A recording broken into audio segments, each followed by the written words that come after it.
স্বাস্থ্যসম্মত দীর্ঘস্থায়ী। মামা ক্লেমন ক্যাচ।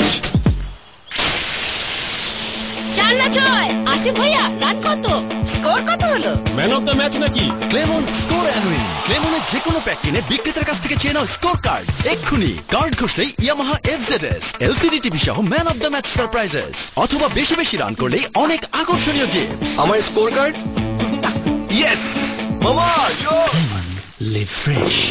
ওটা স্বাস্থ্যসম্মত নয়, কারণ অল্প ব্যবহারেই তা বিষাক্ত হয়ে পড়ে। তাহলে চুচু সিলিকন নিপিল ও চুচু পলিকার্বনেট বেবি ফিডার ব্যবহার করুন। প্রযুক্তিগত কারণে চুচু স্বাস্থ্যসম্মত দীর্ঘস্থায়ী। মাত্র 45 পয়সা প্রতি মিনিট রেটে 24 ঘন্টা কথা বলুন যে কোনো বাংলালিং নাম্বারে *166*4*1 হ্যাশ ডায়াল করে রেজিস্ট্রেশন করুন। যেখানে দিন বদলের চেষ্টা সেখানেই বাংলাদেশ। গরমকালে ঘামতে হবে, আর ঘাম হলে ঘামাচিও হবে, কি তাই তো? কিন্তু এটা আমার পরিবারের জন্য সত্যি নয়, কারণ আমার কাছে আছে সুরক্ষা চক্র। এখন এটা প্রমাণিত যে গরমের সময় প্রতিদিন তিব্বত ঘামাচি পাউডার ব্যবহার করলে শরীরে দুর্গন্ধ দূর হয় এবং শরীর হয় ঘামাচি মুক্ত। আমার পরিবার সতেজ আর ঘামাচি মুক্ত পরিবার। তিব্বত ঘামাচি পাউডার, ঘামাচির সুরক্ষা চক্র। Ready for the toss.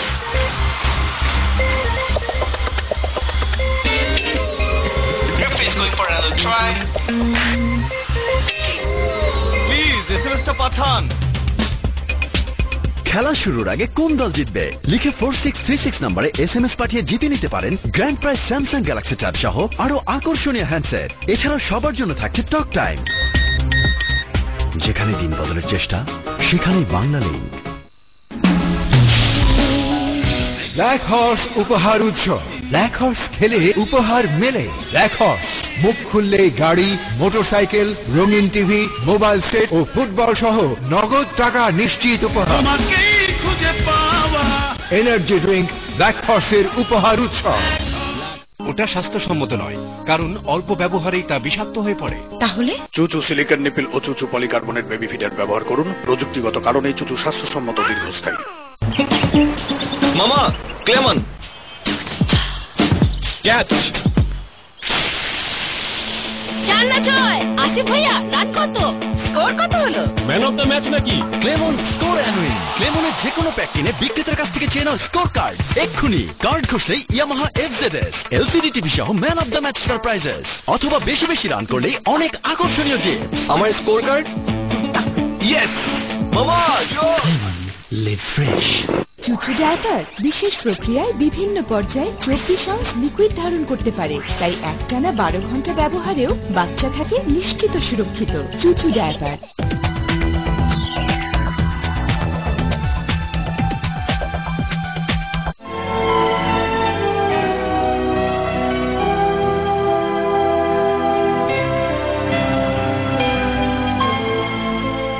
প্রিয় দর্শক, আমরা দেখছিলাম প্রবাসে বাংলাদেশ। আজকে আমাদের অতিথি হলেন হাসান জামান সাহেব ও সাইফুর রহমান সাগর। আমরা আমাদের প্রসঙ্গে আবার ফিরে আসছি। একটা রিপোর্ট এসছে, আপনারা দেখেছেন কিনা, মোজাম্বিকের কারাগারে 355 জন বাংলাদেশি জীবন বিপন্ন। এই বিষয়ে একটু হাসান জামান সাহেব যদি আলোকপাত করেন। বিদেশের বহু কারাগারে বাংলাদেশি শুধু না, অনেক দেশের লোক মারা যায়, কিন্তু বাংলাদেশির মৃত্যু হয় করুণ মৃত্যু। কারণ বাংলাদেশের এম্বাসিগুলো, যারা আমাদের গার্জিয়ান বা যারা আমাদেরকে দেখাশোনা করবেন, তারা সঠিকভাবে দেখাশোনা করেন না। এই ধরনের মৃত্যুর যদিও রিপোর্টে কিন্তু আছে, এরা কিন্তু অবৈধভাবে ভারত হয়ে দক্ষিণ আফ্রিকা যাচ্ছিল। ভারত হয়ে দক্ষিণ আফ্রিকা যাচ্ছিল, যাওয়ার পথে মোজাম্বিক বর্ডারে এরা ধরা পড়ে। কিন্তু সেটা তো বাংলাদেশ গভর্নমেন্টের কাছে হিসাব থাকা উচিত ছিল, এবং বাংলাদেশ গভর্নমেন্ট যেহেতু তার দেশের নাগরিক অন্যায় করছে, অন্যায়ের কারণে তো ধরা পড়ছে, একটা সেহেতু বাংলাদেশ গভর্নমেন্টের উচিত ছিল তাদেরকে দেশে ফিরে আনার ব্যবস্থা করা। সাইফুর রহমান সাহেব, এই বিষয়ে আপনার মতামত? আসলে ওই যে ইউরোপ যাওয়ার পথ যেটা আগে ছিল, এখন সাউথ আফ্রিকার ব্যাপারে এটা বা অন্যান্য দেশগুলি সৃষ্টি হচ্ছে যেগুলিতে আপনার এভাবে বাই রোড হয়ে যাওয়া, এটার ব্যাপারে আমাদেরকে অনুৎসাহিত করতে হবে। আসলে এভাবে যাওয়াটা যে কতটুকু আপনার জীবনে হুমকি স্বরূপ, এটা যে না গেছে সে বুঝতে পারবে না। তো আমি মনে করি যে বাংলাদেশের আপনার ইটালি যাওয়ার পথেও তো অনেকবার অনেক লোক না, এটা আগে তো ইতালিতে এভাবে, ইতালি বা ইউরোপের বিভিন্ন দেশে তো এভাবে যেত। তো ওই ব্যাপারটাকে কিন্তু আস্তে আস্তে দেখা যাচ্ছে এখন কিন্তু সেরকম নাই। আমরা দেখেছি যে, শুনেছি এরকম ভাবে অনেকে গিয়েছে, এরকম ভাবে অনেকে গিয়ে জীবন পর্যন্ত হারিয়েছে। অনেকের খবর নাই পর্যন্ত, আজ পর্যন্ত জানে না বাবা মা যে তারা কোথায় আছে, বছরকে বছর চলে গেছে। তো এটা নিশ্চিত তাদের জীবন। এই ব্যাপারে আপনারা কি করতে পারেন?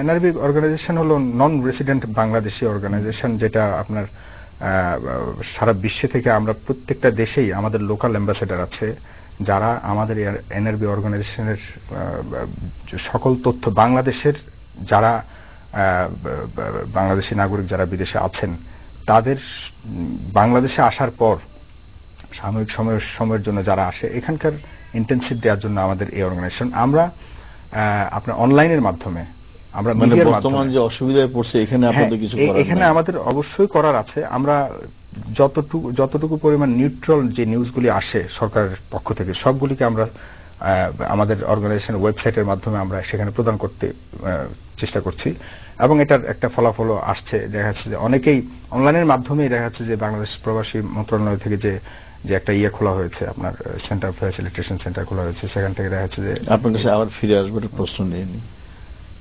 হ্যালো, আসসালামু আলাইকুম। ওয়ালাইকুম আসসালাম, কেমন আছেন? জি, আমরা তো ভালো। বলেন আপনি। আমি ঝিনাইদহ কালীগঞ্জ থেকে মোহাম্মদ আসাদুর রহমান বলছি। জি বলুন ভাইয়া। জি, আমি তো সৌদি আরব ছিলাম, বুঝলেন? জি জি। তা আমাদের ওখানে যে অবস্থান দেখলাম, তা বাঙালির কোনো স্থান নাই। তা আমাদের একটা কথা যে আমাদের সরকার সেখানে তাদের সাথে যোগাযোগ করে আমাদের ওখানে একটা স্থান করে দিতে পারে। এখন যদি এই অবস্থা, লিবিয়ার অবস্থা যদি সৌদি আরব হয়, তাহলে আপনারা কি পদক্ষেপ নিবেন? আমি এটা জানতে চাচ্ছি। আপনাকে ধন্যবাদ আপনার প্রশ্নের জন্য। খুব মূল্যবান প্রশ্ন আপনি করেছেন। হাসান জামান সাহেব বলেন।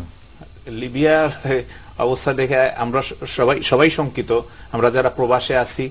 এখন গভর্নমেন্টের কাছে আমাদের অনুরোধ থাকবে, আমরা যারা প্রবাসে আছি আমাদের লিস্ট তৈরি করে কি এই ধরনের কোন বিপদ আসলে পরে কিভাবে উদ্ধার কার্য করা যায় সেটা চিন্তা ভাবনা করা উচিত এখন থেকে। সেই প্রোগ্রামটা এখন থেকে হাতে নেওয়া উচিত গভর্নমেন্টের। আর লিবিয়াতে আমি কিছুক্ষণ আগে এক ডাক্তারের ভাই ফোন করছিলেন, তার ব্যাপারে বলবো যে এম্বাসিকে বারবার ফোন করে তাদেরকে উদ্ধারের ব্যাপারে বলা, মানে তাদের নিশ্চয়ই একটা ক্ষমতা আছে, ওই দেশের গভর্নমেন্ট একেবারে তো শেষ হয়ে যায় নাই। তারা ওই ডাক্তারকে কিভাবে উদ্ধার করে দেশে বা তাদের কাস্টডিতে নিতে পারে সে পদক্ষেপ নেওয়া উচিত। গভর্নমেন্টের উচিত এখন লিস্ট তৈরি করে বিদেশিদেরকে কিভাবে আনা যায় যদি এরকম বিপদের সম্মুখীন হতে হয়, অথবা পার্শ্ববর্তী কোনো এর থেকে ভালো দেশে নিরাপদ আশ্রয় সরে যাওয়ার পরে, যেমন গৃহযুদ্ধ শুরু হয়েছে, খাদ্য কেড়ে নিচ্ছে, রাস্তায় আক্রমণ হচ্ছে। এটা লিবিয়ান যারা আছে বা বাহিরের নাগরিকও এ ধরনের কর্মকাণ্ডে অংশগ্রহণ করতে পারে। গভর্নমেন্টের উচিত এদেরকে একত্রীকৃত করে যত দ্রুত সম্ভব জাতিসংঘের মাধ্যমে, বাংলাদেশের গভর্নমেন্টের পক্ষে এককভাবে বিদেশ থেকে আনা সম্ভব না। বলেছেন যে আমরা ওরকম চিন্তাও করছি না, সবাইকে নিয়ে আসবো এই ধরনের চিন্তা